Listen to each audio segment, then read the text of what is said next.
하나님 말씀은 사사기 17장 6절에서부터 13절 말씀입니다.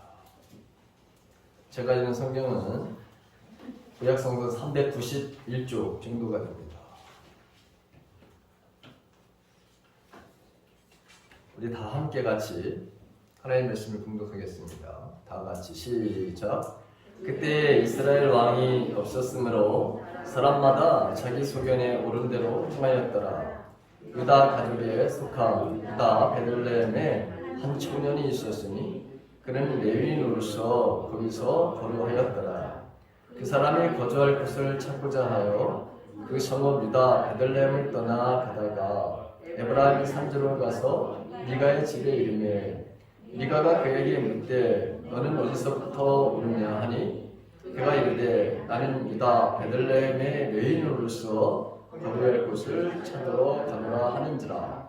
미가가 그에게 이르되 내가 나와 함께 거주하며 나를 위하여 아버지와 제사장이 되라. 내가 해마다 은 10과 의복 1벌과 먹을 것을 주리라 하므로 그 레위인이 들어갔더라. 그 레위인이 그 사람들과 함께 거주하기를 만족하게 생각했으니 이는 그 청년이 미가의 아들 중 하나같이 되니라. 미가가 그 레위인을 거룩하게 구별하매 그 청년이 미가의 제사장이 되어 그 집에 있었더라. 이에 미가가 이르되 레위인이 내 제사장이 되었으니 이제 여호와께서 내게 복을 주실 줄을 아노라 하니라. 아멘. 자, 주기도문을 지금 우리가 같이 묵상하고 있습니다. 지난 시간까지는 하나님의 뜻, 하나님의 소원, 하나님의 계획을 이 땅에서 이룬 사람들의 삶에 대한 이야기를 했는데 오늘은 하나님의 뜻을 이루지 못한 그 이야기를 지금 하려고 합니다. 우루과이의 한 작은 교회 벽에 다음과 같은 글이 적혀 있다라고 하는 것을 오늘 목사님의 글을 통해서 제가 보게 되었습니다. 세상 일에만 빠져 있으면서 하늘에 계신 아버지라 부르지 마라. 너 혼자만 생각하고 살아가면서 우리 아버지라고 부르지 마라. 자기 이름을 빛내기 위해 안간힘을 쓰면서 아버지의 이름이 거룩히 여김을 받으소서라고 기도하지 마라. 세상에 있는 것들을 사랑하면서 아버지의 나라가 임하게 하소서라고 기도하지 마라. 모든 일이 내 마음대로 되기를 원하면서 아버지의 뜻이 이루어지게 하소서라고 기도하지 마라. 굉장히 여러분 오늘 우리에게 시사하는 바가 큰 그런 글이 아닌가 생각이 되어집니다. 하나님 아버지의 뜻이 이루어지게 하소서. 우리 그렇게 예수님께서 기도하라고 하셨는데 정말 모든 일에 내 마음대로 되기를 원하면서 우리 또한 입으로만 이렇게 기도하고 있지는 않은가 한번 생각해 보셨으면 합니다. 오늘 사사기를 통해서 하나님의 뜻을 저버린 삶의 결과가 도대체 어떤 것인가? 여러분 사사기 9조를 보게 되면 죄를 짓는 이스라엘 백성들이 나타납니다. 하나님의 뜻대로 살지 않는 이스라엘 백성들. 그러면 그에 따른 하나님의 심판이 임하게 되죠. 징계가 임하게 되는 것을 보게 됩니다. 그 징계를 받는 이스라엘 백성들 너무나도 고통스럽죠. 나라를 빼앗기게 되고 모든 것들에 대한 억압이 따르게 되는 자유가 없어지는 소망과 희망이 없는 삶을 살아가는 그 고통스러운 삶. 그때 이제 이스라엘 백성들이 하나님 앞에 한마디로 살려주세요. 나 잘못했습니다. 우리가 하나님 앞에 죄를 저질렀습니다. 라고 그렇게 진정한 회개의 삶을 살게 되면 하나님의 이 자녀들의 이 부르짖음을 외면하지 않으시죠. 긍휼의 하나님, 사랑의 하나님은 이스라엘 백성들에게 다시 자비를 베푸셔서 그들이 평화 가운데 살게 하시는 것을 보게 됩니다. 이것이 사사기라고 하는 그런 성경의 구조가 이렇게 되어져 있는 것을 우리는 잘 알고 있습니다. 이 사사기 시대를 정의한다면 이 암흑기와 즉 평화의 시대가 이렇게 짜집기 되어 있다고 하는 것을 우리는 알 수 있습니다. 고난과 아픔의 이 암흑기는 하나님의 뜻을 철저하게 저버리고 산 그런 삶의 결과임도 우리는 너무나도 잘 압니다.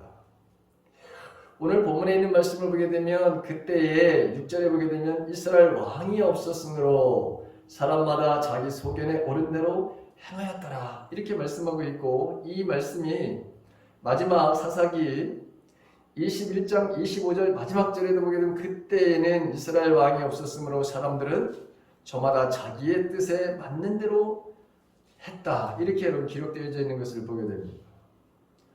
자, 실제로 눈에 보이는 그런 왕은 사실 없었죠. 실제로 진정한 이 땅의 왕은 누구시냐? 진정한 이 땅의 왕은 출애굽 인도하신 이 세상을 창조하시고 지금도 역시 우리의 왕이 되시고 우리의 구원자가 되시고 예수 그리스도를 이 땅에 보내신 모든 것에 풍부하신 이 은혜로우신 하나님만이 진정한 왕이시죠. 그렇기 때문에 왕이 눈에 보이는 왕을 세우지 않아도 제사장이라고 하는 레위인들을 세우셔서 그리고 하나님께서 이스라엘 백성들에게 출애굽부터 시내산에서 완벽한 하나님의 율법, 하나님의 말씀을 주셨기 때문에 왕이 사실은 없어도 되었던 거예요. 하나님께서는 완벽하게 사회의 제도를 하나님의 말씀으로 이스라엘 백성들에게 주었기 때문에 눈에 보이는 그 지역에 이미 살고 있었던 그 일곱 족속의 왕 같은 사람들이 전혀 필요가 없었어요. 그래서 하나님께서 허락하시지 않았던 거거든요. 진정한 왕을 모시고 살아가는 삶이 어떤 것인지를 오히려 하나님은 더 보여주려고 그런 마음을 가지고 있었는데, 근데 이스라엘 백성들은 이것을 하나님의 의도를, 하나님의 계획을, 하나님의 뜻을 철저하게 저버리는 그런 삶을 살아갔던 것을 우리가 보게 되죠. 오늘은 하나님의 뜻을 저버린 이 개인과 가정, 사회가 어떤 모습을 보이고 있고, 그리고 그 결과는 도대체 어떤 것인가? 오늘 사사기 17장, 그 다음에 18장의 내용을 제가 그냥 설교로 말씀을 드릴 텐데, 이 두 장을 우리가 보게 되면 하나님의 뜻과 하나님의 마음으로 이 장을 들여다보게 되면 얼마나 하나님의 뜻, 하나님의 소원, 하나님의 계획, 하나님의 꿈이 철저하게 짓밟혀지고 있는지를 우리가 알 수 있습니다. 그리고 그들의 삶에는 언제나 여러분 빼앗김이라고 하는 것이죠. 빼앗김은 나라의 바로 빼앗김입니다. 자유를 빼앗기죠. 희망과 소망이 없는 삶을 살아가게 되는 것이죠. 예수님은 우리들에게 내가 이 땅에 온 것은 양들로 하여금 생명을 주고 더 풍성하게 주려고 오셨다 이렇게 말씀하셨는데, 빼앗기는 인생의 삶을 산다? 이 땅에서 우리가 복의 통로로, 축복의 통로로 삶을 살지 못하고 여러분 겨우겨우 이러고 살아간다고 하는 것은 이건 하나님의 뜻이 아니죠. 하나님의 계획이 아닙니다. 하나님의 소원 아닙니다.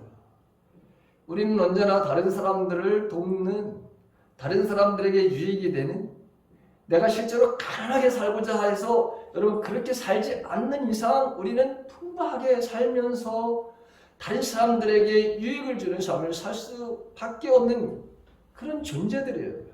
하나님은 그렇게 여러분 언약을 하셨어요. 그렇게 하나님은 약속하신 거예요.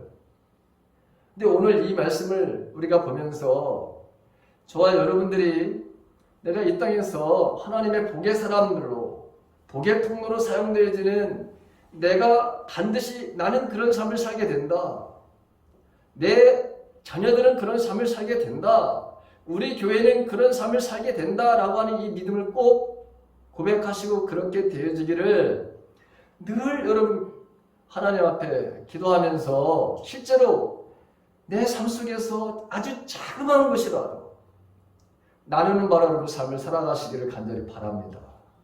왜냐하면 그렇게 인생을 살아가는 사람들에게 하나님께서 분명히 더해주시는 역사가 있게 될 것이다 라고 약속을 하셨기 때문에 우리는 그런 삶을 살아내야 되는 것이죠.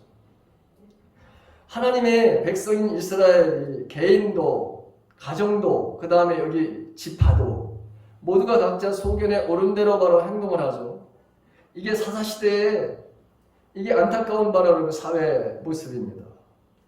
오늘 사사기 17장과 18장에 나오는 이 미가라고 하는 사람의 이야기는 사사시대 때 당시 그 사회가 얼마나 하나님의 뜻으로부터 이게 멀어졌는지를 보여주는 아주 대표적인 그런 말씀입니다. 제사장들과 레위인들은 별도의 분깃이 없이 이스라엘 백성들이 가져오는 재물의 일부분을 취하여 살아가도록 되어 있었습니다. 그런데 이 사사시대에는 제사장들과 레위인들에게 재물을 내어놓는 사람들이 없었다고 하는 것이죠. 왜 없었느냐? 예배가 여러분 망가졌으니까. 예배를 드리는 사람들이 없으니까 당연히 제사장들과 레위인들이 굶어 죽게 되는 바로 여러분 이런 상황이 벌어진 거예요. 예배를 바로 여러분 저와 여러분들이 예배가 무너졌다고 하는 건 내 인생이 여러분 망쳐졌다는 거예요. 내가 예배를 드리지 못한다고 하는 것은 드리지 않는다고 하는 것은 내 인생은 이미 다 끝났다라고 하는 생각을 여러분 가지셔야 돼요. 내 인생은 완전히 황폐해지고 내 인생은 완전히 실패의 인생이다라고 하는 것을 이거 분명히 여러분들 알아야 돼요. 저와 여러분들은 여러분 어떤 상황이 오더라도 예배의 성공자들이 되시길 간절히 바랍니다. 예배의 성공자.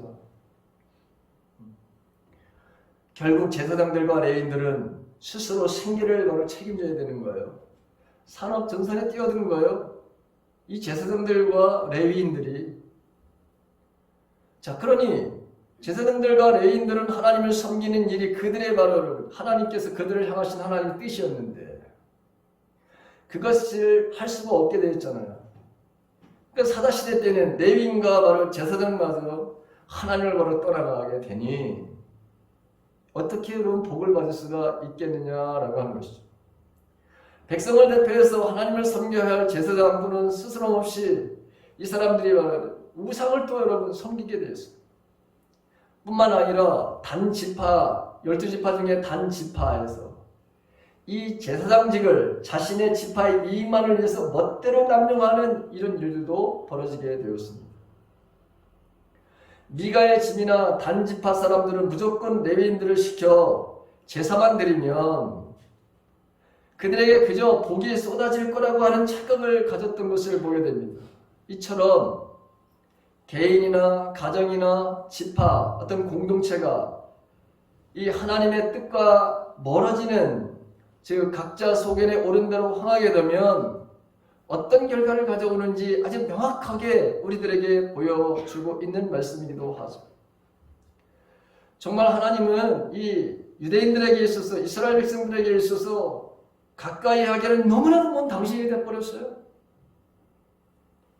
모세 때 만들어진 이 하나님께서 완벽하게 제사장의 그 제도를 통해서 그래서 어느 나라 법보다 완벽한 법을 주셔가지고 그 법대로 살게 되면 너희가 그 땅에서 장수하게 되고 적과 꿀이 흐르는 그 땅에서 너희는 어느 나라 어느 민족보다도 부유한 삶을 살게 될 것이다. 복을 누리면서 너희는 살게 될 것이다. 이게 하나님의 약속이었어요. 자, 여호수아가 가나안 정복 후에 약속의 땅 그 가나안에서 한 개의 여러분 중앙 성소를 딱 세우죠. 베델의 성소를 하나 딱 세우고 그 다음에 지방을 여러분 48개로다가 이렇게 지방 행정 자치 형태로 다 잘 정착시키는 것을 우리가 보게 됩니다. 민수기 35장 7절서부터 8절에 이렇게 되어 있거든요. 여호수아는 모세의 이 당부를, 하나님의 이 말씀을 가나안 땅에서 정말 잘 실천했던 사람입니다. 그래서 여호수아 21장 41절에 보게 되면 내 사람들이 이스라엘 자손의 기업 중에서 받은 성읍은 모두 48비요 또 그 목초지들이라 이렇게 기록되어 있는 것을 보게 됩니다. 그런데 안타깝게도 이 시대에 이 제사장의 나라의 시스템이 여러분 다 붕괴되는 거예요. 베들레헴의 한 레위인 청년의 말을 통해서 제사장 나라의 시스템이 무너져가고 있다고 하는 것을 오늘 우리 성경을 통해서 보게 됩니다. 오늘 9절에 있는 말씀이죠. 나는 유다 베들레헴의 레위인으로서 거류할 곳을 찾으러 가노라 이렇게 여러분 표현하고 있습니다. 이 레위인이 자기의 소견대로 자기가 생각하기에 맞다고 여러분 그렇게 생각을 하게 했고 생각이 그렇게 하니까 행동이 나타나게 되는 것이죠. 제사장 나라의 48개 지방 그 곳에 어느 곳에든지 여러분 그 곳에 있어야 될 사람이 바로 레위 사람 아니에요? 그런데 이 자기가 있어야 될 그곳을 떠나서 유다 지파 베들레헴의 그 한마디로 말하면 그 지역 여러분 그 강공사라고 할까요? 오늘날로 말하면 거기서 봉사를 해야 되는 이 레위 청년이 예배가 무너진 하나님의 뜻과 하나님의 바람과 하나님의 소원이 무너진 그곳에서 도저히 살 수가 없었던 거예요.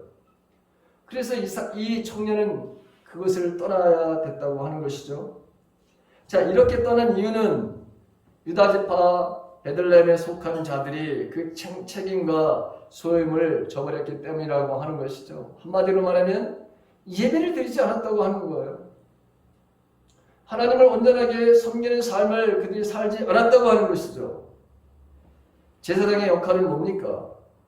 그들은 하나님 편에서 인간의 편에서 하나님을 향해서 제사를 지내는 이스라엘 백성들의 모든 허물과 죄악에 대해서 용서해달라고 그렇게 여러분 하나님 앞에 중보하는 사람들이죠. 막강한 그런 권위를 가지고 있는 사람들. 그리고 재판을 해야 되는 사람들이죠. 재판관들이 오늘날로 말하면 여러분 판사들이에요. 얼마나 귀중한 그런 책임을 가지고 있습니까? 그것뿐만 아니라 이들은 율법을 잘 가르쳐야 되는 사람들이죠. 무엇보다도 이들은 백성들에게 하나님의 말씀을 철저하게 가르쳐야 될 그런 직임을 가진 사람들이에요. 그걸 감당해야 되는데 이 유다 베들레헴 사람들이 그 지역에서 이 일들을 행하지 못해서 결국에는 이 젊은 레위 청년이 자기가 살고 있는 여러분 그곳을 떠나가지고 지금 에브라임 산지를 향해 가고 있는 것을 우리가 보게 되죠. 오래전에 하나님께서 모세를 통해서 레위인들의 법을 말씀하신 적이 있습니다. 민수기 35장 2절과 3절에 있는 말씀을 보게 되면 이스라엘 백성들에게 명령해 이스라엘 자손들이 갖게 될 유산에서 레위 사람들이 살 성들을 떼어주도록 하여라. 또한 그들에게 그 성들 주변의 목초지들도 주게 하여라. 그래야면 그 성읍들이 그들이 들어가 살 곳이 될 것이다. 또한 그 목초지들은 그들이 소유한 가축들이나 기타 짐승들을 위한 목초지가 될 것이다. 이렇게 아예 따로 떼어서 그 레위인들에게 그들이 차지해야 될 이 몫을 분명하게 주라고 되어 있었습니다. 제사장들과 레위인들은 비록 형편이 아무리 어렵다 해도 그 어려운 상황을 이기고 자신이 하나님께서 주신 이 책임을 그 지역에서 율법을 더욱더 열심히 가르쳐야 되고 그리고 하나님의 이 제사장, 이 나라의 제도를 살리는 여러분 이걸 생명같이 여겨야 했던 사람들인데 여러분 이것을 저버리게 되었다고 하는 것이죠. 제사장 나라의 제1차 책임은 제사장들과 레위인들에게 하나님께서 그렇게 여러분 아예 모든 이스라엘 백성들이 하나님을 바로 말씀대로 살지 않았을 때의 그 징계의 첫 번째, 내가 누구에게 그것을 찾을 것이냐? 바로 제사장들과 레위인들에게서 그 책임을 물을 것이다. 하나님께서 이렇게 말씀하셨어요. 그런데 안타깝게도 이 레위인은 1년 연봉, 은 10과 의복 1벌, 그리고 먹을 양식을 받아가며 한 가정의 복만 빌어주는 그런 무당과 같은 그런 종교인의 삶에 그가 안주했다고 하는 것이죠. 오늘 우리 10절과 11절에 있는 말씀입니다. 그 11절에 보게 되면 거기 그렇게 되어 있죠. 13절에도 있고, 자, 미가가 그 레위인을 거룩하게 구별하며 그 청년이 미가의 제사장이 되어 그 집에 있었더라. 이에 미가가 이르되 레위인이 내 제사장이 되었으니 이제 여호와께서 내게 복 주실 것을 아노라 하니라. 여러분, 한마디로 좀 이상한 생각을 여러분 가졌다고 하는 거죠. 아니, 지금 이렇게 레위인이 자기 가정에 한 사람의 바라 여러분 그 제사장으로 모시고, 그리고 이 제사장을 삼았으니 나는 이제 복을 받을 것이다. 한마디로 여러분 미친 생각이에요. 오늘날도 여러분 이렇게 생각하며 신앙생활을 하는 사람들이 여러분 부지겼어요. 한번 생각해 보십시오. 나는 정말 하나님 앞에서 내 인생의 삶이 복을 받을 만한 내 믿음의 바른 삶을 살아가고 있는가? 여기 보게 되면 내 제사장이 되었으니, 절대로 이렇게 하라고 하시지 않았어요. 하나님은 한 가정이 그들의 소견대로, 그들의 바로 생각하는 대로 행동을 했죠. 사사시대든 한 개인을 넘어서 가정마다 그들의 그 소견에 옳은 대로 살았다고 하는 것이죠. 그러니까 에브라임 산지의 한 가정이 이 미가의 집에서 바로 일어났던 일들을 우리가 보게 됩니다. 17장 4절과 5절에 있는 말씀을 보게 되면 미가가 자기 집에 신상을 만들고 우상을 숭배하게 된 그 이유를 다음과 같이 성경에 기록되어 있어요. 미가의 어머니 은 1100을 말이죠. 은 1100을 이 미가가 바로 훔쳤어요. 아들이 훔친 거예요. 어머니 것을. 이 미가의 어머니가 훔친 일을 향해서 저주를 쏟아내요. 어마어마한 저주를 쏟아내는 것을 여러분 보게 됩니다. 그러자 미가라고 하는 이 아들이 너무 이 어머니가 쏟아든 이 저주가 너무 끔찍해가지고 그래서 자신의 잘못을 인정해요. 내가 훔쳐갔다고. 그랬더니 아들의 이 자백을 들은 이 어머니는 은은 되찾았지만 자신이 쏟아놓은 이 저주를 아들이 받을까봐 두려워해서 우상을 만들어 놓고 그 우상에다 이제 비는 일을 하는 거예요. 여러분, 부모가 자녀들에게 줄 수 있는 가장 큰 선물, 여러분 가장 큰 선물은 하나님을 믿는 믿음을 전수해 주는 거예요. 자녀를 진정 사랑한다면 하나님에 대한 올바른 신앙을 물려주는 것이 가장 값진 선물입니다. 물질이 돈이 아니라 하나님을 경외하는 믿음입니다. 여러분, 여기 어르신들도 있고 우리 젊은 사람들도 있는데 어르신들도 마찬가지로 이 다음에 내가 자녀들에게 내가 가지고 있는 이 물질을 남겨줘야지라고 하는 생각보다 내가 가장 남겨줘야 될 것은 내가 만난 하나님, 내 삶 속에서 지금도 역사하시고 내 삶 가운데 함께 하셨던 이 하나님을 무슨 일이 있어도 자녀들에게 나는 전수해 주리라. 이런 각오가, 이런 결단들이 반드시 있기를 간절히 바랍니다. 여러분, 돈 그거 몇 푼 물려준다고 자녀들이, 물론 그걸 가지고 잘 선용하는 그런 자녀들도 있지만 여러분들이 주시는 그 몇 푼 안 되는 그 돈이 자녀들을 망칠 수도 있어요. 여러분들이 자녀들에게 여러분 100억 줄 수 있는 분 여기 있어요? 없죠? 그러면 아예 줄 생각도 하지 마셔. 여러분, 아예 줄 생각도 하지 마시고 여러분들이 살아계실 동안에 열심히 잘 사용하고 나머지 돌아가실 때 그거 다 장학금으로 하나님 앞에 다 드려요. 그리고 하나님께 기도하세요.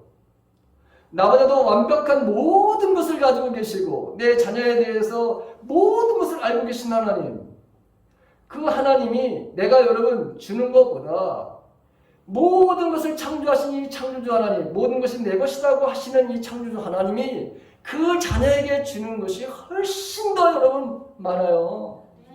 감당할 수 없도록 많은 거예요, 여러분.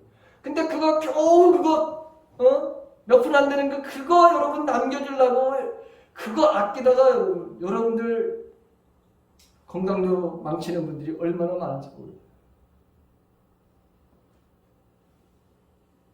오늘 여러분이 보세요. 이제 얼마나 어이없는 일을 지금 이 가정에 하는지. 하나님의 말씀을 듣고도 여러분 그게 들려오지 않는 사람들이 너무너무 많은 거예요. 하나님의 말씀대로 살지 않는 사람들이 너무너무 많은 이 세상에 많은 거예요. 사사시대는 이처럼 믿음이 아닌 우상을 바라는 우상을 다 물려주는 바라는 시대가 되어버렸다고 하는 것이죠. 뿐만 아니라 제사장을 가정에서 고용한 것이 아니면 고용해서는 안 되는 거예요. 하나님은 그렇게 하시라고 말씀을 하시지 않았어요. 그런데 미가는 자신의 바로 가정을 위해서 그 베들레헴의 레위 청년을 사사로이 제사장으로 바라로 세웠던 것이죠. 12절에 보니까 미가가 그 레위인을 거룩하게 구별하며 그 청년이 미가의 제사장이 되어 그 집에 있었더라 이렇게 되어 있죠. 근데 하나님께서 말씀해 주신 제사장들과 레위 지파에 대한 바로 규례가 얼마나 자세하게 성경에 나와 있는지 출애굽기, 민수기를 보게 되면 곳곳에서 제사장들이 무슨 일을 해야 되는지, 레위인들이 무슨 일을 해야 되는지에 대해서 정확하게 말씀해 주셨어요. 예를 들어 민수기 18장 1절에서부터 4절에 있는 말씀을 보게 되면 하나님께서 아론에게 이렇게 말씀하십니다. 성소를 범한 죄에 대해서는 너와 너의 아들들과 너와 함께 있는 내 아버지 집 식구들이 책임을 진다. 그리고 제사장 직분을 범한 죄에 대해서는 너와 너에게 딸린 아들들만이 책임을 진다. 너는 내 지파 곧 내 아버지의 지파에 속한 형제들을 데려다가 내 가까이에 있게 하여 너와 너에게 딸린 아들들이 증거의 장막 앞에서 봉사할 때 그들이 너를 돕게 하여라. 그들은 내가 시키는 일만 해야 하며 장막 일과 관련된 모든 일을 맡아서 해야 한다. 그러나 그들은 성소의 여러 기구나 제단에 가까이 하여서는 안 된다. 그렇게 하였다가는 그들뿐만 아니라 너희마저 죽게 될 것이다. 그들만이 너와 함께 할 것이고 회막에서 시키는 일을 할 것이며 장막에서 하는 모든 의식을 도울 것이다. 다른 사람들은 너희에게 접근할 수가 없다. 여기 보게 되면 회막에서 시키는 일을 할 것이며 장막에서 하는 모든 의식을 도울 것이다. 개인적으로 이 제사장을 자기의 개인 사사로이 제사장을 여러분 가정에 섬기라고 하는 것이 세우라고 하는 것이 여러분 없잖아요. 이렇게 지금 하나님의 뜻, 하나님의 소원, 하나님의 의도와 계획과 완전히 지금 가정이 이렇게 지금 행하는 모습을 우리가 봅니다. 사사시대에는 제사장 나라의 올바른 바로 시스템 대신에 우상을 섬기고 제사장의 올바른 책무 대신에 제사장을 마치 여러분 무당 같은 존재로 만들어서 개인과 가정의 복을 바로 빌게 하는 어처구니 없는 일을 버젓이 바로 행했던 이 사건을 우리는 오늘 보게 됩니다. 여러분 여기서 이제 더 나가서 한 지파가 자기의 소견대로 자기의 생각대로 자기의 고집대로 자기의 바로 선입견 그것을 바로 행하는 것을 보게 됩니다. 사사시대는 개인이나 가정이나 하나님의 뜻과 상관없이 자기의 소견대로 옳은 대로 살았던 참으로 안타까운 시대였다. 성경 그렇게 기록되어 있다고 말씀을 드렸습니다. 이제 더 나아가서 지파까지도 하나님으로부터 멀어져서 그들의 바로 소견대로 살고 있는 것을 우리는 이제 보게 됩니다. 당시에 단지파는 여호수아 때 여러분 그림을 그렸잖아요. 그래서 제비를 뽑아가지고 분배받은 땅을 얻기 위해서 믿음으로 이 가나안과 싸워서 그 땅을 확보해야만 했습니다. 그러나 단지파는 그곳에 있는 아모리 족속 때문에 골짜기 땅을 차지하지 못하고 오히려 산지로 바로 쫓겨갔던 것이죠. 사사기 1장 34절에 보게 되면 아모리 족속이 단 족속을 산지로 몰아넣고 골짜기에 내려오기를 용납하지 아니하였다 이렇게 되어 있습니다. 이 단지파는 이러한 어려움이 생기자 막강한 힘을 가진 이 아모리 족속을 피해서 그들의 분배받은 땅이 아닌 레셈이라고 하는 라이스라고 하는 바라는 그 땅을 정복을 하는 거예요. 하나님하고는 뜻하고는 전혀 다른 또 일을 하는 거예요. 그리고 그곳에서 평안하다고 그렇게 말을 합니다. 그러나 이 단지파가 평안하다고 말한 것은 하나님의 은혜 아래에 거했기 때문이 아니라 그것이 외적들이 멀리 있어서 침입자가 없는 땅이라는 그 이유 때문에 우리가 평안하다 이렇게 얘기한 거예요. 그런데 그 단지파가 누리는 그 평안은 아주 일시적인 말하는 평안이었을 뿐이었다. 성경은 그렇게 기록되어 있어요. 이 단지파는 하나님께 분배받은 땅이 아닌 다른 땅을 찾으러 다니다가 선발대 5명이 이미 미가 집에 있는 이 레위인 이 청년을 보고서 엉뚱한 생각을 하는 거예요. 또. 단지파는 제사장 제도를 미가처럼 하나님의 복을 누리는 일종의 장치로 생각을 합니다. 그러자 이 단지파 사람들은 미가 집에 있던 이 에봇과 드라빔과 부어 만든 신상을 훔쳐가지고 나오면서 베들레헴 청년에게 더 많은 연봉을 바로 제안하면서 미가의 그 한 가정의 제사장보다 단 지파라고 하는 이 넓은 큰 이 지파의 제사장이 나 이게 제사장 그 역할을 하는 게 훨씬 더 명예롭지 않느냐 그렇게 설득을 해요. 그러자 이 레인 이 청년은 또 야 연봉을 여러분 더 많이 준다니까 여러분 덜컥 또 옮기네요. 그게 사사기 18장 18절에서부터 20절에 나오는 말씀입니다. 돈의 유익에 자신의 정체성을 바로 여러분 잃어버리는 거예요. 여러분 이것은 오늘날 우리의 바로 여러분 모습이기도 해요.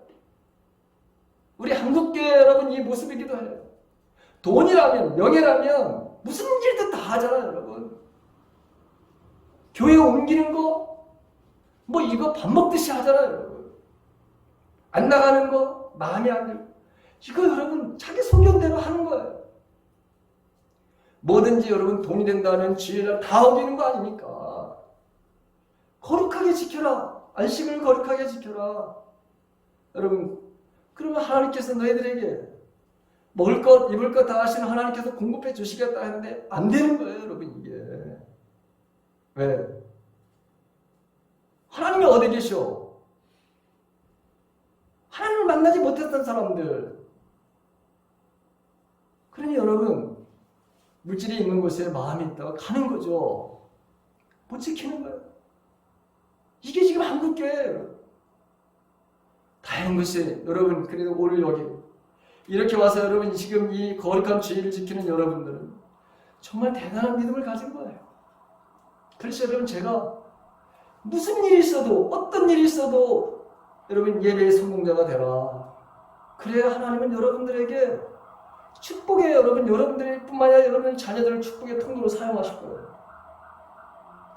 이 레위인 청년도 우습지만 단지파 이렇게까지 어리석은 선택을 합니다. 정말 하나님의 의도와 하나님의 소원과 하나님의 계획과는 완전히 바로 여러분 다른 행동들을 하는 것을 보게 됩니다. 하나님을 무시해도 보통 무시하는 게 아니죠. 그러니까 사사시대 때는 이처럼 개인과 가정과 지파 모두가 하나님으로부터 떠나서 각기 자기의 소견대로 옳은 대로 살았다. 자신의 뜻대로 시대를 이끄는 말하는 지도자인 제사장들도 레위인마저도 책임과 바로 소임을 다하지 못하고 돈과 명예와 우상을 바로 찾아서 자신들의 생각대로 인생을 살았다라고 하는 것이죠. 자, 이러한 삶의 결론은 그럼 무엇일까요? 제가 서두에 말씀드린 것과 같이 빼앗김이라고 하는 것이죠. 나라의 빼앗김. 여러분 나라가 다른 나라의 지배를 받는데 내가 가지고 있는 것이 무슨 소용이 있어요 여러분. 그렇게 늦게 수고하고 일찍 일어나는 그 수고가 여러분 누구 것이 되는 거예요? 나라가 빼앗기면 여러분. 너무나도 고통스럽죠. 그러니 하나님 앞에 그들이 또 울부짖습니다. 여러분 희망이 없고 소망이 없는 삶. 그러니 될 대로 되라. 여러분 그렇게 막가파의 인생을 살아가고 그리고 세상에 너무 살기 어렵다고 해서 여러분 자살을 하게 되고 이런 일들. 오늘날도 마찬가지로 여러분 사사시대와 같이 우리 시대가 이렇게 말의 인생을 살아가고 이렇게 말의 행동을 하는 사람들이 부지기수라고 하는 거예요. 나는 어떤 삶을 살고 있느냐라고 하는 게 중요하죠. 나는 하나님의 뜻을 이 땅에 이루려는 삶을 살아내고 있는가? 나에게 우리에게 주신 여러분 물질, 우리에게 주신 재능과 건강과 지위와 여러분 하나님의 이러한 선물들로 하나님의 뜻을 이 땅에 드러내고 나타나고 실현하고 보여주는 바로 삶들을 살고 있는가? 아주 작은 것이라도 아주 보잘것없는 것이라도 여러분 우리는 하나님의 뜻을 이 땅에 바로 드러내고 나타내고 보여주는 삶들을 살아내야 되는 그러한 하나님의 사람들이라는 거예요. 무엇보다도 우리에게 주어진 여러분 삶이 가장 내 가정에서부터 그리고 여러분 이 공동체 그리고 우리가 살고 있는 이 평내와 호평과 이 마석과 여러분 이 구리 여러분 이 지역 적어도 바로 우리가 살고 있는 바로 여러분 이 지역에서부터 하나님의 거룩하신 뜻이 이루어지도록 여러분 나에게 주신 우리에게 주신 이 물질, 재능과 건강, 지위 이 모든 것들을 통해서 아주 작은 것이라도 거기에 하나님의 뜻이 나타나는 그런 삶들을 살아내는 저와 여러분들이 삶이 되시길 간절히 바랍니다. 4월은 여러분 우리에게 희망을 주는 그런 달이에요. 우리 민족에게 있어서는 아픔과 고통의 바로 여러분 그것이 4월이에요. 그렇지만 여러분 우리 믿음의 사람들에게는 그 아픔과 고통이 아니라 오히려 그 고통과 아픔을 통해서 열매를 맺는 바로 그 달을 우리가 만들어야 돼. 그 달이 바로 4월입니다. 바깥에 이제 꽃이 피게 될 거예요. 여러분 꽃이 피면 사람들이 다 웃습니다. 다 꽃구경을 가죠. 어제 여러분 뉴스를 보니까 서울에 저 제주도에 어마어마한 사람들이 모였더라고요. 다 꽃구경 나가는 거예요. 다 웃고 있어요. 마찬가지로 저와 여러분들로 인해서 우리가 다른 사람들에게 웃음을 주는 사람들이 되어야 됩니다. 우리가 자연을 대할 때도 자연은 우리를 통해서 더 아름답게 자신들의 가지고 있는 것을 드러내는 그것을 우리가 도와줘야 돼요. 사람들에게도 마찬가지로 우울하고 정말 이 세상에 살고 싶지 않다라고 하는 생각을 가지고 있는 사람들에게 세상은 살만한 곳이야 라고 여러분 우리가 있어. 우리 교회가 있어. 우리가 있어. 내가 있어. 라고 하는 말을 할 수 있는 사람들. 그게 바로 하나님의 뜻을 이 땅에 실현하는 사람들의 삶이라고 하는 거예요. 그 삶이 우리 공동체에서 여러분들의 가정에서 여러분들이 몸담고 있는 그 직장에서 반드시 이루어질 것입니다. 이루어지는 삶을 살아내는 저와 여러분들의 삶이 되시기를 주님의 이름으로 간절히 축원합니다. 아멘.